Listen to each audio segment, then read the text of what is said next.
দীর্ঘ ৫০ বছর আত্মগোপনে থাকা মেজর ডালিম হঠাৎ প্রকাশ্যে এসে কী ভয়ানক তথ্য দিলেন শেখ মুজিব এবং ১৫ই আগস্ট সম্পর্কে, সেই বিষয়ে জানব এই ভিডিওতে। সাংবাদিক ইলিয়াস হোসেনের ইউটিউব চ্যানেলে বিশেষ লাইভে যুক্ত আছেন মেজর ডালিম।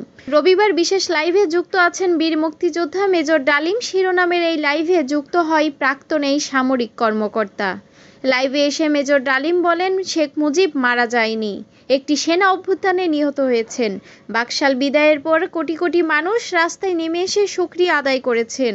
তিনি বলেন, শেখ মুজিব তার জুলুমের মাত্রা এতটাই তীব্র করেছিল, স্বৈরাচারী আচরণের মতো, যে মানুষ তখন রবের কাছে মুক্তি চাচ্ছিল তার জুলুমের অবসানের জন্য। মেজর ডালিম আরও বলেন, তথাকথিত নেতারা যখন ভারতে পালিয়ে গেল, ছিল না যখন কেউ নেতৃত্ব দেওয়ার মতো, সমঝোতা নিয়ে ব্যস্ত সবাই, পাকিস্তান বাহিনী যখন বাঙালির ওপর হামলে পড়েছিল, তখন মেজর জিয়ার স্বাধীনতার ঘোষণা আসে। আমি তখন পাকিস্তান আর্মিতে। মেজর জিয়াউর রহমানের ঘোষণা শুনে মনে হলো আর বসে থাকার সময় নেই।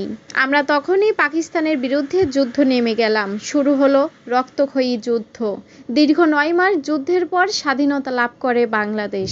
উল্লেখ্য, ১৯৭৫ সালের ১৫ই আগস্ট বাংলাদেশের তৎকালীন রাষ্ট্রপতি শেখ মুজিবুর রহমানকে সপরিবারে হত্যার সাথে মেজর ডালিম জড়িত রয়েছেন, এমনই অভিযোগ রয়েছে মেজর ডালিমের বিরুদ্ধে।